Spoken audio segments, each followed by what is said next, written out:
Praise God. Isang magandang gabi po sa ating lahat, mga minamahal mga kapatid sa iba't ibang mga churches, especially sa ating pong home church sa Jesus Christ, the Living God, World Outreach Ministries. At ito po ang inyong lingkod, si Pastor June Cortez. Ito po ang ating Friday online Bible study. At let's pray mga kapatid. Heavenly Father, maraming po salamat sa gabi ito. Minsan pa kami nagpupuri, pasasalamat po sa iyo. Minsan pa ay gabayan, patnubayan po kami sa aming pag-aaral ng salita. Buksan mo sa amin ang mga kapahayagan nagmumula sa iyo. Anoint us with the spirit of wisdom and revelation so we may understand the deep things of the Holy Spirit.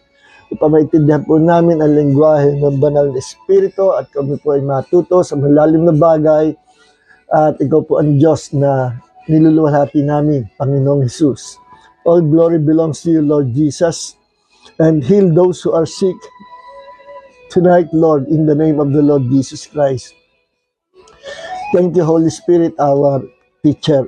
In the name of the Lord Jesus Christ, be all the glory now and forever. Amen. And amen, amen. Okay. So, salamat po sa awit na ito. So, start na po tayo, kasi medyo late tayo kaya madali po tayo. Ang ating pong paksa sa gabing ito, ngayon araw ng Friday, is understanding Abraham's faith, Now, what is the faith of Abraham? Ano pananampalataya ni Abraham? At mahalaga po maintindihan natin. Nung last week, ang ating pong topic is about faith then, the importance of faith.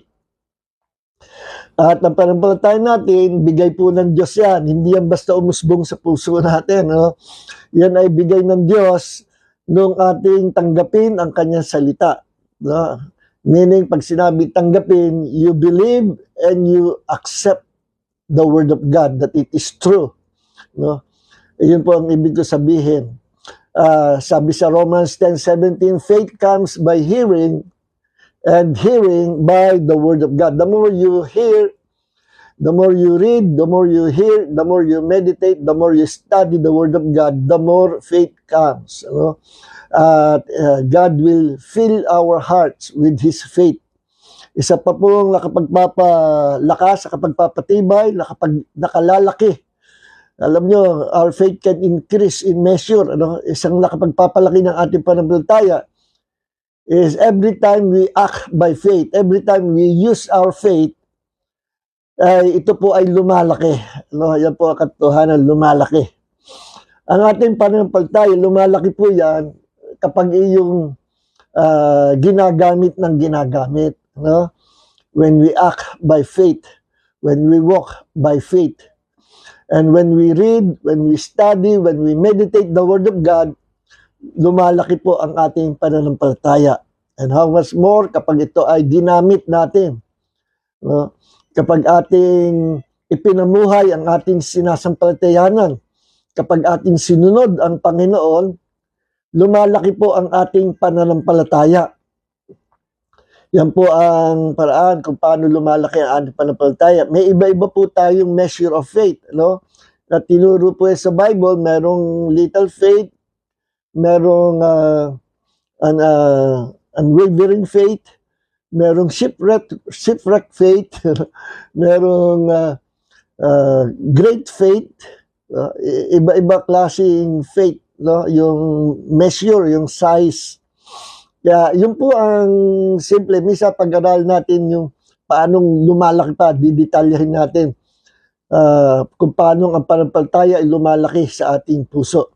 Basta tandaan po natin, faith comes by hearing and hearing by the word of God. Kagaya ngayon, nag-i-inject po ang Diyos sa inyong mga puso ng pananampalataya. As you hear, as we study the word of God, as we exalt Jesus sa ating po Bible study, faith comes. Because faith comes by hearing and hearing and hearing the Word of God. Okay. So ating po pag-aaralan ay understanding Abraham's faith. Paano natin unawaan ang pananampalataya ni Abraham. Alam niyo, importante na pag-aralan ang pananampalataya ni Abraham. Alam niyo kung bakit? Kasi siya po ang father of our faith. Sa mga local churches, sa mga local churches, may kanya-kanya po tayong mga pinanggalingan, ama sa pananampalataya.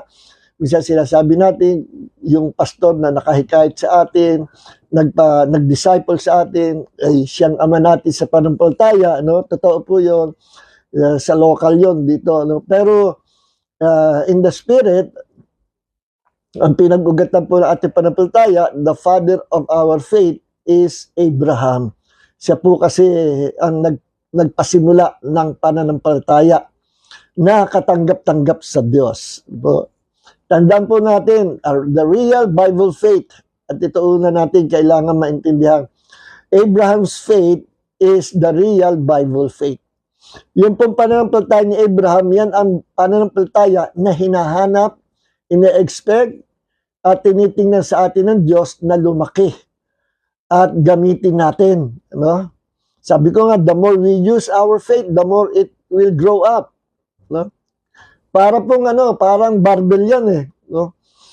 Kahit bumili ka ng barbell, pero hindi mo ginagamit, hindi po lalaki ang mga muscles mo.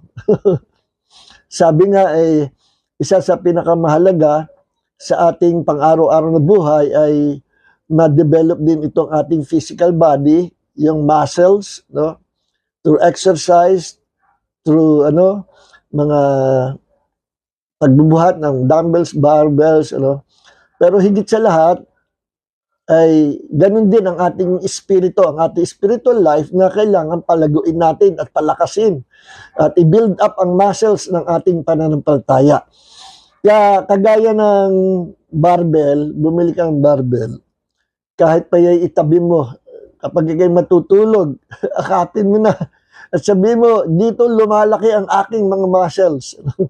Pero kung hindi mo binubuhat, hindi mo tinutulak, hindi mo binibigyan ng pressure ang iyong mga muscles sa pamagitan ng pagbubuhat ng barbell, hindi po lalaki ang muscle. Hindi lalaki ang muscle. Kaya yun nga yung isang lesson din sa atin na binibigyan ng Panginoon kung bakit tayo ay inaalaw ng Diyos na dumaan sa iba-ibang mga tests, trials, mga pagsubok, minsan magtataka tayo bakit dumadaan tayo ng ganitong pagsubok, may mga problema. Kasi gusto ng Panginoon makita na we are using our faith. Despite na may mga problema, let us continue to live or to walk by faith. Sabi nga sa scriptures ay the just shall live by faith. Ang matuwid ay lalakad o mabubuhay sa pananampalataya. Tayo po mga nakay Kristo, tinatawag tayo na mga matuwid ng Diyos. We are the righteousness of Christ.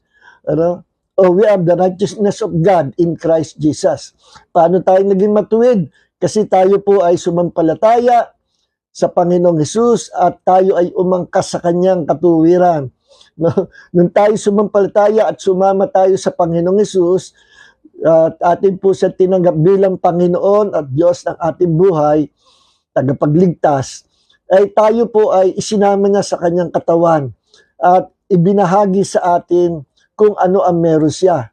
At kung ano meron siya is the life of God, the eternal life of God. Hindi lang yan, maraming ibinigay sa atin ng Panginoon. Next time natin talakayin yan. Sabi nga sa Romans 4:17, sabi nga ba yun? Romans 8, I forgot the verse. Romans 8:17, na as children of God, we became joint heir together with Christ. Ibig sabihin, bilang nung tayo naging anak ng Diyos, through Jesus, naging tagapagmana tayo nakasama ni Kristo Jesus. At ang unang pinamana sa atin, yung po sonship, pagiging anak ng Diyos. Siya yung kaisa-isahang, kauna-unahan, kaisa-isahang katangi-tangi ng anak ng Diyos. Nung tayo ay sumama sa Kanya, naging anak din tayo ng Diyos. At kung ano meron siya, kung ano ang namana niya, nung siya ay nagkatawang tao, yun din ang binabahagi sa atin. Kaya tinitindihan yung salitang nung siya ay nagkatawang tao, nung siya ay naging tao. Kasi ang inheritance si Jesus ay minana niya as a human being, as a man, para maipasa niya sa atin lahat ng inheritance na kanyang tinanggap sa Ama. All the riches and wealth of God's kingdoms belongs to us through the Lord Jesus Christ. Kasi nga, umangkas tayo kay Jesus, sumama tayo sa Kanya. No? Pero as God, hindi niya kailangan ang inheritance. Why? Sapagkat siya ang creator of all the riches and wealth of God's kingdom. Siya ang creator of His kingdom. Siya ang iniligay na king of God's kingdom. No? Seated at the right hand of the Father. Okay. Ngayon, so much for that. So, bibigyan ko lang tindi na naging anak tayo ni Abraham through the Lord Jesus Christ. No?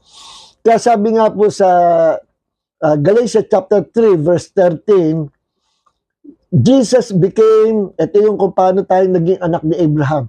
Jesus became a curse for us. For it is written, curses everyone who hangs on the tree, so that the blessings of Abraham might come to the Gentiles. No, sa atin po, tayo yung Gentiles. Noong unang panahon, dalawang klase ang tao, Jews or Gentiles. At tayo hindi Jew, kaya tayo Gentiles. Gentiles meaning we were pagan before, no? Pero naging Kristiyano tayo. We were Gentiles na naging Kristiyano na ngayon. Ang pagiging Kristiyano, whether you're a Jew or a Gentile, we are one in the family of God. Kaya, bilang mga Gentile o pagan nung araw, tinanggap tayo ng Panginoon. Kahit hindi tayo Jews. No? Akala ng mga Jews, sila lang ang pamamanahan ng kaharian ng Diyos. Yun ang surprise sa kanila. Hindi nila naintindihan, nakita yon, no? Na tayong mga Gentiles ay iuugpong sa kaharian ng Diyos. O, parang puno na iuugpong tayo, grafted tayo, na hindi naman tayo dati kasali. Pero, by the grace of God, sinama tayo sa kaharian ng Diyos through the Lord Jesus Christ. And through Jesus, we became children of Abraham. No? Nung si Jesus ay, sabi sa Galatians chapter 3, verse 13 and 14, si Jesus wala naman siyang kasalanan, pero kusang ibinigay niya ang buhay niya sa kamatayan. Why? Yun nga ang isang dahilan why Jesus became a man. No? Para siya na Diyos magkaroon ng kamatayan in His humanity. Hindi mo pwedeng patayin ang Diyos. God will exist forever. Pero for our sake, to pay the price of our sin, He became a sin. He became sin for us. Naging siya yung mistulang simbolo ng kasalanan ng buong mundo. At dala-dala niya sa kanyang katawan, sa krus sa Kalbaryo, ang kasalanan ng buong mundo, past, present, and future. Dinala niya ang ating mga kasalanan sa kanyang katawan, sa kanyang sarili, para siya na yung parusahan ng Diyos at hindi na tayo. Siya ang sumalo ng kaparusahan at kabayaran na naghihintay sa atin na kapahamakan at walang hanggang kaparusahan. Inalis na tayo dyan ng Diyos sapagkat tayo sumampalataya at nabubuhay ngayon para sa Panginoong Jesus. Okay? So, sabi sa Galatians chapter 3, verse 13 and 14, si Jesus na wala namang kasalanan ay napako sa krus, ibinilang siya na sumpa sapagkat noon ng panahon, ang pinapako sa krus ay mga kriminal at tinitingnan na kasumpa-sumpa. Pero si Jesus pinako sa krus na wala namang kasalanan. Para lang pagbayaran niya yung ating kasalanan through His death by His precious blood on the cross. Okay, ganyan po kabuti ang ating Panginoon. He loved us so much that He gave His life on the cross to redeem us from eternal lake of fire. Okay. Now, at may karugtong yun, yung Galatians chapter 3, verse 13 and 14, at sabi, so that the blessings of Abraham might come to the Gentiles, through faith in the Lord Jesus Christ. Para daw yung lahat ng pagpapala na binigay ng Diyos kay Abraham ay dumaloy din sa atin na mga Gentile na naging Christians. Hindi lang mga Jews ang makakabahagi sa kaharian ng Diyos, maging tayo na ibang lahi. Okay, yun ang sinabi. So, and that became possible through our Lord Jesus Christ. Okay? Now, kung hindi dahil kay Jesus, hindi po tayo magiging anak ni Abraham. Remember, nung ang Panginoon ay gumawa ng covenant kay Abraham, si Yahweh gumawa ng covenant kay Abraham, no? Na kinausap niya si Abraham nung siya ay 75 years old at sinabi, Abraham, pararamihin ko ang iyong lahi, no? Gagawa ko ng covenant. It's between you and me. Magiging covenant partner kita at gagawin kitang isang malaking bansa, no? Pararamihin ko ang iyong mga anak ng inapo, no? At kakalatan buong lupa and through you and through your seed, tinutukoy si Jesus, darating na Messiah, mapagpapala ang lahat ng bansa. Okay? Now, nung si Abraham ay kinausap ng Diyos, isang araw, sabi niya ng Panginoon, Abraham, lumabas ka, tingnan mo ang mga buhangin sa dagat. Tiningnan ni Abraham yung mga buhangin sa dagat. Ganyang karami, pararamihin ko ang iyong lahi. Then, another time na pinakita naman Diyos kay Abraham, gabi, yung mga stars sa langit. Abraham, tingnan mo mga stars na yan. Kung gaano karami yan sa langit, ganyan ko pararamihin ang iyong lahi. You'll become the father of many nations. No, ano yung tinutukoy na mga stars sa langit at mga suns sa lupa? Yung mga suns, yan po yung mga nasa bloodline ni Abraham, mga Jews, ang Israel, na nasa bloodline ni Abraham, na naging mga anak ni Abraham. Kaya makikita nyo, mga Jew, nung nakikipagtalo kay Jesus, talaga pinanindigan nila. Abraham is our father. No? We are the children of Abraham. No? Hindi sila naniniwala kay Jesus na siya yung coming Messiah na nandyan na nga sa harapan nila. At sabi ni Yahweh kay Abraham, ganyan karami ang iyong lahi kung gaano kadami ang buhangin sa dagat. Then, pinakita rin yung mga stars sa langit, ganyan naman karami ang iyong magiging anak at mga inapo, yung lahi mo. Your generation. Ano yung mga stars sa langit? Yung mga spiritual children ni Abraham. Kung ang mga Jews ay mga physical children ni Abraham, tayo naman, mga stars, tayo mga spiritual children of Abraham. Yung mga nabubuhay sa pananampalataya sa Panginoong Hesus, we are the children of Abraham. Kaya both the Jews and his spiritual children, mga Kristiyano, we became joint heir together with Christ, and we inherited all the riches and wealth of God's kingdom through the Lord Jesus Christ, na connected tayo kay Abraham na pinagpala ng Diyos. Alam niyo sa Abraham, pinagpala ng Diyos, spiritually, he became the friend of God. Ang tawag sa kanya, the friend of God. God bless him spiritually. No? Same with us. We receive the spiritual blessing from the Lord. Katinawag tayo anak ng Diyos. God bless Abraham physically. Wala kayong mabasa sa Bible at si Abraham ay tinubuan ng scoliosis at uugod-ugod na siya, inuubo, nanghihina at namatay na masasaktin. Wala pong ganon. Si Abraham namatay sa katandaan.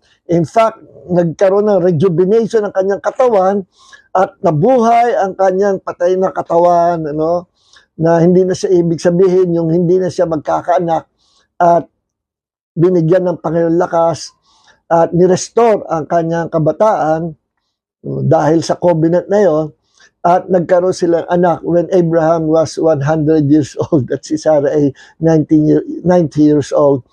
So, he was blessed by God physically, hindi siya naging masaktin. At na-restore ang kanyang lakas, meaning he was blessed physically. Same with us. God wants to bless us physically with good health, healing, long life in this physical body. No? God bless Abraham intellectually, emotionally. Hindi siya tumanda na maramdamin, puso mamon, matampuhin. Alam mo, pag tumatanda ang tao, nagiging matampuhin, maramdamin, sensitive. Kaya minsan kay mga kabataan, hayaan, unawain kayo ng mga matatanda. Respect your parents, respect your grandparents, no? At sadyang ganon. At karamihan ng mga matatanda, nagiging makakalimutin na, nagiging ulyani na. Pero if you are Abraham's seed, you will inherit what belongs to Abraham. At yung blessing ng Diyos kay Abraham. He was blessed spiritually, physically, mentally, emotionally. Hindi siya naging ulyani, hindi siya maging makalimutan. Listen, tatanda tayo pero hindi tayo magkakaroon ng Alzheimer's, scoliosis, o makakalimutan. I-claim po natin yan by faith because we are the children of Abraham. Abraham was blessed materially, financially. Sa lugar na yon, siya ang pinakamayaman nung time na yon.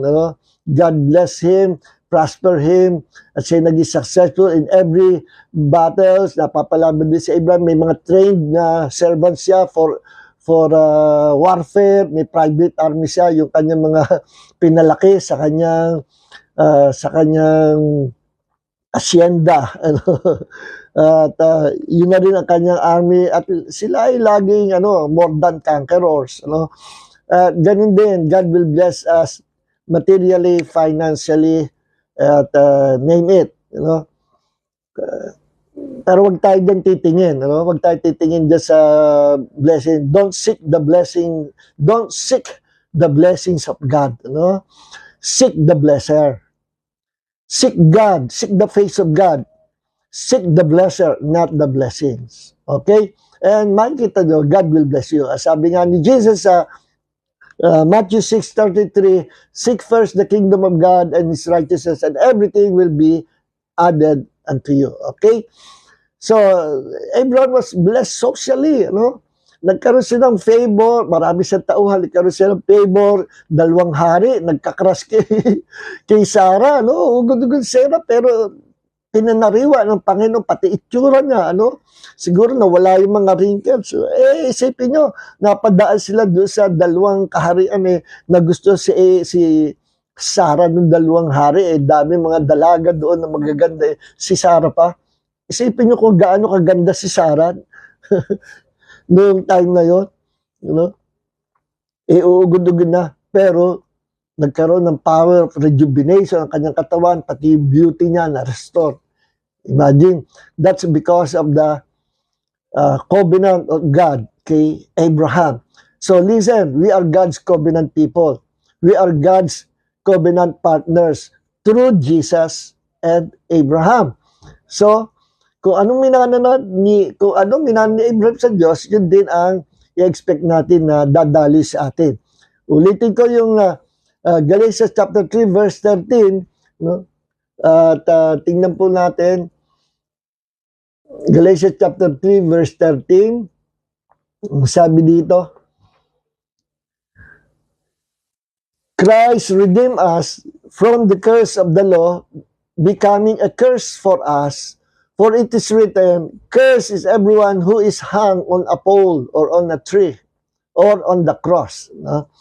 He redeemed us in order that the blessings given to Abraham might come to the Gentiles through Christ Jesus, so that by faith,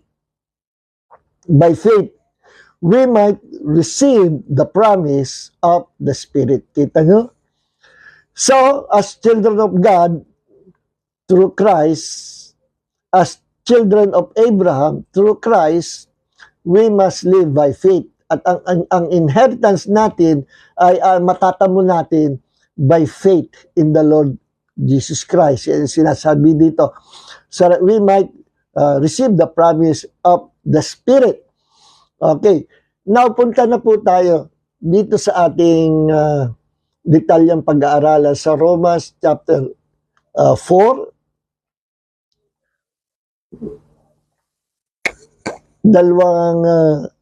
Dalawang version, English translation ang gagamitin po natin. Isang NLT at saka NIV para mas magaang, mas madali nating maintindihan. Okay. Okay, ito po ang pananampalataya ni Abraham. Isa-isahin po natin, ha? Anong klaseng pananampalataya meron si Abraham? Ito po yan. Number 1, Romans chapter 4, verse 16. Therefore, the promise comes by faith, so that it may be by grace and may be guaranteed to all Abraham's offspring, not only those who are of the law, but also to those who have the faith of Abraham. He is the father of us all. Ano? Isa-isahin natin yung bawat verses po. Ano sabi? Tayong nanampalataya kay Kristo, tayong lahat po ay naging anak ni Abraham. And Abraham became the father of our faith. Sabi po dito sa verse 16, he is the father of us all. No? Siya ang ama ng ating pananampalataya. We became his children through Jesus Christ. When we believe and receive Jesus to be our Lord, our God, and our Savior, we became the children of Abraham. Ngayon, linawin na ito. Sabi dito, therefore the promise comes by faith. Okay. Paano natin matatanggap ang ating inheritance, yung mana natin, na tayo ay katuang ni Jesus sa lahat ng mana sa kaharian ng Diyos? Paano natin mamanahin ang ating inheritance? Sabi nga sa Romans 8:17, we became joint heir together with Christ. Paano? Simple lang. The promise comes by faith. Paaanda rin natin, gagamitin po natin ang ating pananampalataya. No? All the promises of God, matatanggap po natin yan by faith in the Lord Jesus Christ. Sa pagsampalataya natin sa Panginoong Hesus, titingnan natin yung mga pangako ng Diyos sa Biblia, and let's claim those promises by faith. Ang kinin natin that those promises belongs to us. Hindi lang sa mga Jew, kundi all the promises of God, especially eternal life and all the riches, wealth of God's kingdoms belongs to us. All we have to do is to get it by faith. Act by faith. Walk by faith. Live by faith. Anong ibig sabihin? Mabubuhay po tayo sa pananampalataya. At ang pananampalataya ang magiging way of life natin. No, sabi nga, the just shall live by faith. Ang mga matuwid ay mabubuhay sa pananampalataya. Listen, ang pananampalataya po nito na tinutukoy, this real Bible faith, is the faith of Abraham. No? Marami po kasing klaseng pananampalataya. No? Pasayaran ko lang ng konti. Meron pong natural human faith. Ano natural human faith? Naniniwala tayo, kaya tayo umupo sa silya, hindi tayo magkukulaps o babagsak. Bakit? Kasi kita natin apat ang paa. Sumasakay tayo sa mga sasakyan. Dito sa probinsya namin, ang ordinary sasakyan ay mga tricycle, 3 ang gulong. No? Pero walang sasakay sa tricycle. Kung nakita nila, ay 2 lang ang gulong at yung sidecar na siya sasakyan niya, walang gulong. So, meron lang siyang faith doon sa tricycle na sasakyan niya kasi kita niya, hindi mabubuwal kasi 3 yung gulong. Okay, at safe siya doon. Bakit siya nagkaroon ng pagtitiwala o paniniwala na hindi siya mapapahama? Kasi kita niya 3 gulong. Kita niya. So, a natural faith ay based on what we can see, what we can hear, what we can feel, based sa 5 physical senses. At yung pananampalataya yan, kung tawagin natural human faith. Nung naniniwala tayo, pag kumain tayo sa restaurant o sa ibang kainan, malinis yan. No? Malinis yan. At naamoy natin, mabango, masarap, maamoy. At based sa experience, wala namang nalason. So, kakain tayo. May paniniwala tayo na safe. Bakit? Kasi based on our experience, based sa nakita natin, mukhang malinis, naamoy natin, mukhang masarap. Based sa senses. That is natural human faith. At yung natural human faith, lahat tayo meron yan. You don't need the word of God para magkaroon ka yan. Inilagay sa atin ng Diyos for survival. No? Sense of sight, hearing, smell, taste, touch, for survival natin sa planet Earth para tayo mabuhay. Hindi tayo bulag ng kakapa-kapa. Pang survival natin yan. Natural yan sa atin. Pero yung natural human faith, hindi yan makapagliligtas, hindi yan makapagdadala sa atin sa buhay na walang hanggan. Wala yung kinalalaman doon. So, yan ang natural yung faith. Ang magdadala sa atin sa buhay na walang hanggan ay yung faith in the Lord Jesus Christ. Yung tinatawag na salvific faith or faith for salvation. Anong faith yun? Yun yung pagsampalatay natin sa Panginoong Jesus. That faith that comes from hearing and hearing by the Word of God. Only the Word of God can produce that kind of faith in our heart.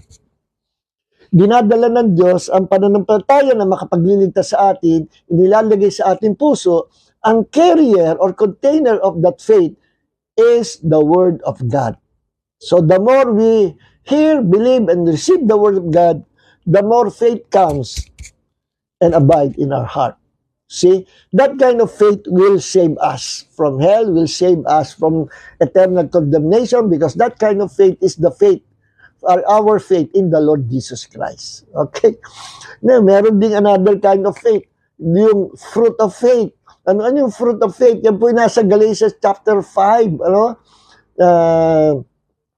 22, 23, na the fruit of the Spirit is love, joy, peace, long-suffering, meekness, gentleness. The fruit of the Spirit is love, joy, peace, long-suffering, meekness, gentleness, goodness, temperance, and faith or faithfulness. Sa modern translation, yung faith ay faithfulness. Pero kasi sa Greek po, parehas lang yung faith at saka faithfulness. Pistis or pistuo, to believe, pistuo, or pistis, P-I-S-T-I-S. Faith and faithfulness, iisa, pistis.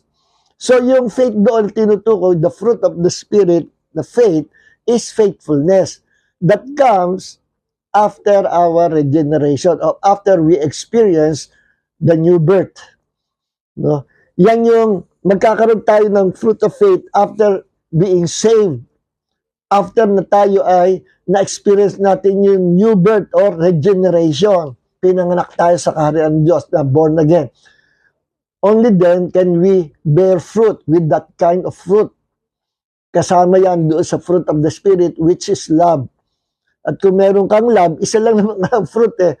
And the fruit is love. Kaya singular yan. The fruit of the Spirit is love. Then, after love, when you have the love of God dwelling in your heart, that love brings you the experience of joy, peace, long-suffering, meekness, gentleness, goodness, temperance, and faithfulness. Magiging faithful ka, magiging mapupuno ka ng joy, magiging mapagtiis ka, magiging gentle ka, magiging mabait ka, because you receive the love of God, the fruit of the Spirit in your heart. The fruit is love.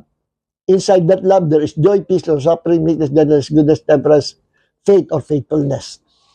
So, yun yung fruit of faith. Iba yan. No? Yan yung after na ikaw ay maligtas na. Okay. Ang mga Calvinist, mga Reform, na pagkamalan nila na mas nauuna ang born-again experience o yung regeneration bago magkaroon ng pananampalataya. At bago na magkaroon ng pananampalataya, kailangan ma-born again ka muna. Bubuhayin mo na yung patay na espiritu. Only then can you receive the faith from God. Hinanap ko kung ano yung sinasabi ng faith. Yung pala sa Galatians chapter 5 verse 20-23, the fruit of faith. Sabi ko, iba yan. Hindi yan yung faith for salvation. Yan ay faithfulness. That is the fruit of faith. Hindi yung salvific faith. Hindi yung faith that saves us. Iba yan. Fruit yan. Ang palapalataya nagliligtas ay dumating sa atin nung sinampalataya ng tinanggap natin ang salita ng Diyos. That faith is faith in the Lord Jesus Christ. That is salvation faith.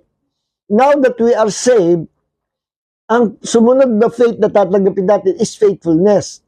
No? Kung tunay kang na born again, you will bear fruit with the fruit of faithfulness.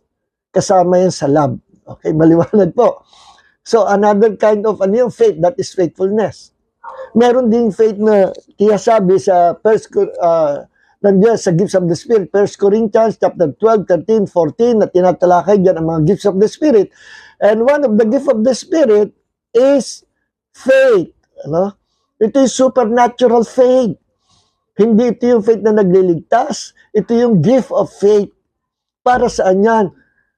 for demonstration of signs, wonders, and miracles.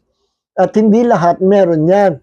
At pinipili lang ng Diyos yung bibigyan yan. No? At yan ay kusang dumarating in times of needs, or in times of emergency or trouble or ano man, dumarating yung malaking faith na yan to save the believer or to demonstrate the power of God. Kailangan yung faith niya, supernatural faith. Then after na mission accomplished, after na maganap na yung tungkol niya o yung assignment, then aalis yung faith na yan. Kukunin uli ng Diyos, yung supernatural faith na nagdadala ng signs, wonders, and miracles, and power. Okay? Hindi yan permanent indwelling sa atin. Yan ay temporary lagi. Okay. Now, so those are different kinds of faith. Meron ding great faith. So, ang real Bible faith is the faith that save us from hell. And that is the faith of the Lord, faith in the Lord Jesus Christ.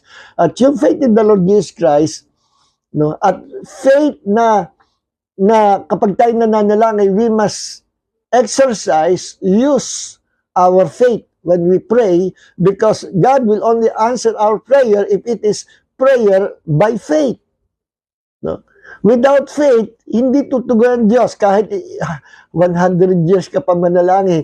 Pero ang prayer mo ay prayer of doubt, prayer of unbelief, prayer of wavering, na parang inaalo sa dagat, paduda-duda, hindi po tutugunin ng Diyos. God only answers a prayer in the levels of our faith. Kaya kung malaki ang mataas ang level ng faith mo, mataas din ang tugon ng Diyos. Malaki ang faith mo, malaki rin ang blessing ng Diyos sa iyo. So we must develop our faith so that our faith might increase in measure. Gusto ng Diyos mag-increase in measure ang faith ng bawat isa sa atin. Faith in the Lord Jesus Christ. And that faith can be developed until it becomes great faith. Dakilang pananampalataya. Saka natin talakayin yun. Okay. So this is the real Bible faith. At ito, ang unang pinagkuha ng pattern ito is the faith of Abraham. So yun ang faith ni Abraham na based sa promises of God. Based sa promises of God. Tandaan nyo, nung inutusan ng Diyos si Abraham, kinausap siya, Abraham, lumabas ka sa iyong bayan at dadalhin kita sa lupain na doon pagpapalain kita at ang iyong buong generation. At nanampalataya po si Abraham na sumunod sa Diyos. The real Bible faith is faith that obeys God. Pag ang pananampalataya mo hindi sumusunod sa Diyos, hindi yan ang pananampalataya ni Abraham. Pag ang pananampalataya mo ay siyasabi mo, mananampalataya lang ako pag nakita ko na totoo, o pag narinig ko, o nakapa ko, o nahipo kong totoo, o pag maganda ng pakiramdam ko, saka ako maniniwalang magaling na ako. That is not the faith of Abraham. Kasi ang faith ni Abraham hindi base sa nakita, hindi base sa naramdaman, matanda na nga siya. Sumunod pa rin siya sa Diyos, hindi siya umangal na, Lord, matanda na ako, papupuntahin mo pa ba naman ako sa, bagyan ako makalakad, pabibiyahihin mo pa ako? Either na sa camel ako sasakay, o lakad, napakahirap. Hindi siya nangatwirang gano'n. He just obeyed God. So, hindi niya consider na, matanda siya, uugot-ugot siya, hindi, binaliwala niya yung katandaan niya, basta malaga, sumunod siya sa Panginoon. Hindi niya nakikita yung lupain, basta siya naniwala sa sinabi ng Diyos. So the faith of Abraham is always based on the promises of God, based on the Word of God. That is the faith of Abraham. And that faith is the faith that can save people from hell. Yan yung faith na ina-apply natin, ginagamit natin para sampalatayan natin si Jesus. Because when you believe the Lord Jesus Christ, that He is the only Savior of the world, that He is Lord and God, then He will save you. Tatanggapin ang pananampalataya mo kasi base sa paniniwala mo at pagtitiwala mo sa Kanya. So the faith of Abraham is based on the promise of God or based on the Word of God. No? Faith that saves us is always based on the Word of God. Hindi sa sitwasyon, hindi sa pakiramdam, hindi sa nakita.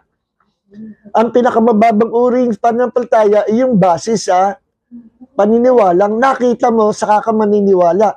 Naramdaman mo, saka ka maniniwala. And that is the lowest level or the lowest or the pinaka-poorest. Pinakamababang uri ng pananampalataya ay yung pananampalataya, paniniwala na base sa nakita mo o naramdaman mo. Alam niyo kung anong tawag dyan sa faith na yan? Thomas kind of faith. Thomas kind of faith. Ano yung Thomas kind of faith? No? Tingnan natin sandali. Okay, sa John, Book of John, chapter 20, okay, verse, I think verse 21.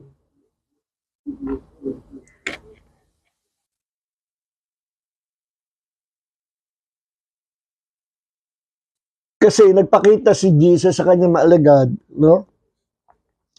Nung siya ay nabuhay na maguli, absent si Tomas. Kaya nung dumating si Tomas, wala na yung presence ni Jesus, tapos na yung pagpakita ni Jesus. Sabi ng mga alagad, naku Tomas, saan ka ba nagpunta? You miss one half of your life. Bakit? Nagpakita ang Panginoon. Buhay siya. Niloloko nyo lang. Puro kayo kaloko. Pinagkaisan nyo lang ako, loko, para ipinapa-replace ko po. Hindi, totoo, buhay siya. Nakita namin. Ito sabihin ko sa inyo, hindi ako naniniwala. Maniniwala lang ako sa sinasabi ninyo kung siya ay makikita ko at makita ko yung butas sa kanyang kamay, butas sa tagiliran, at mahipo ko yung butas sa kanyang kamay, butas sa tagiliran. No way. Hindi ako maniniwala. Maniniwala lang ako. To see and to feel is to believe. To see is to believe is the Thomas kind of faith. Hindi yan ang gusto ng Diyos sa atin. Now, after 1 week, no, Sunday uli, every time na si Jesus magpapakita, it was Sunday. Nagpakita Sunday, wala si Tomas. Then, dumating ang Sunday, nagpakita uli si Jesus. And this time, nandun na si Tomas. Una niyang kinuha ang atensyon si Tomas. Tomas, halika, halika. Tingnan mo ang butas ng aking kamay. No? Tingnan mo ang butas ng tagiliran. Hipuin mo. Pinahipo ni Jesus. Ano sabi ni Tomas? Saan ba yun? Dito.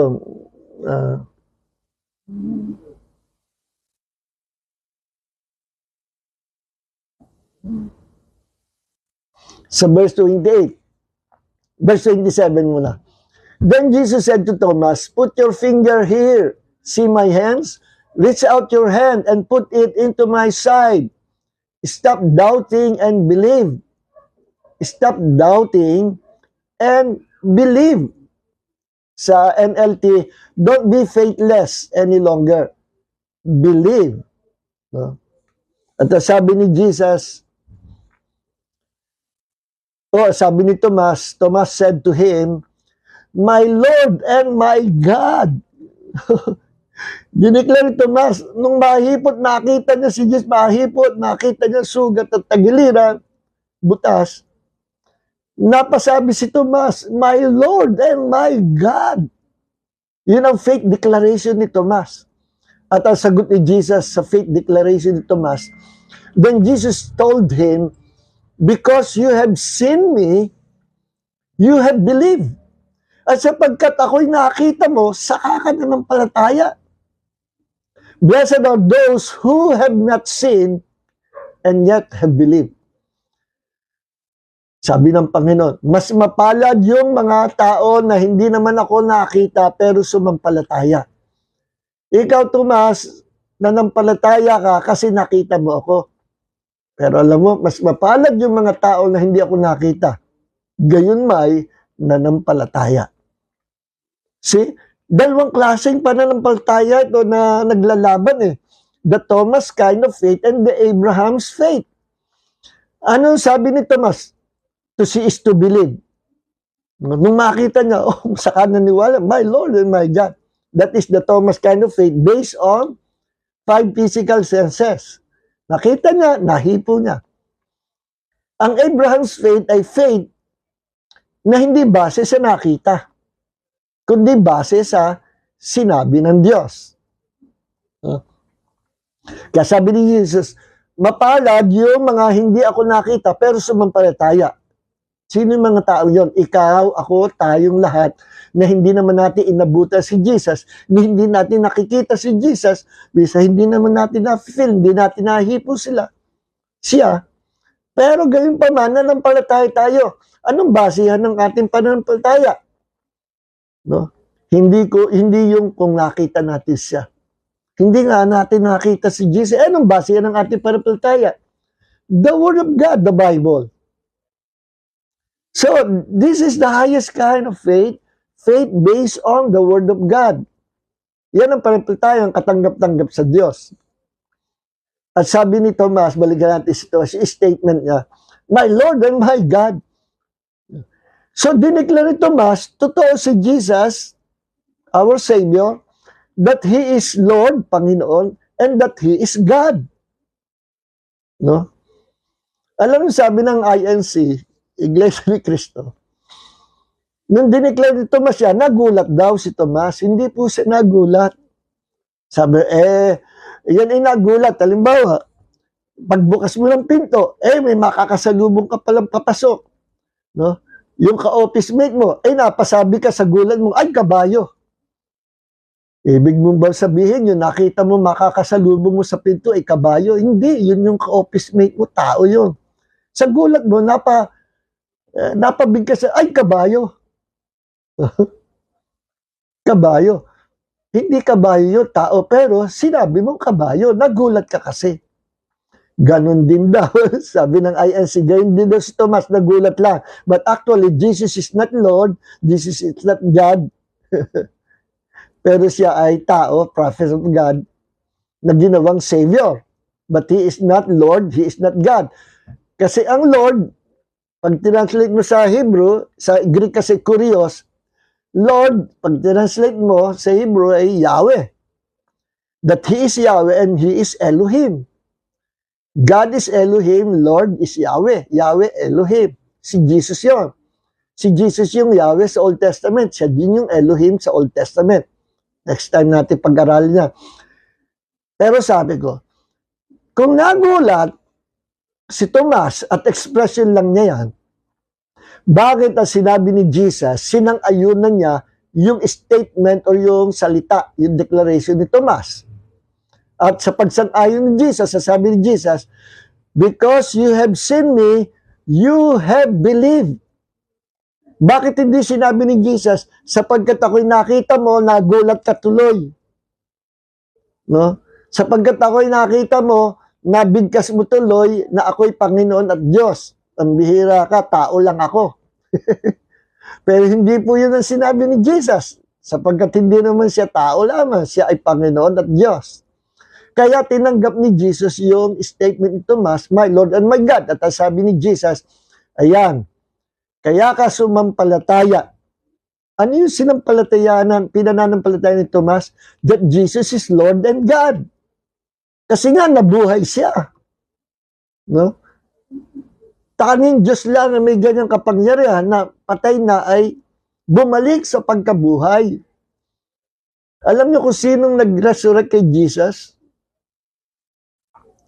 One time sinabi ni Jesus na ibabangon niya ang kanyang sarili.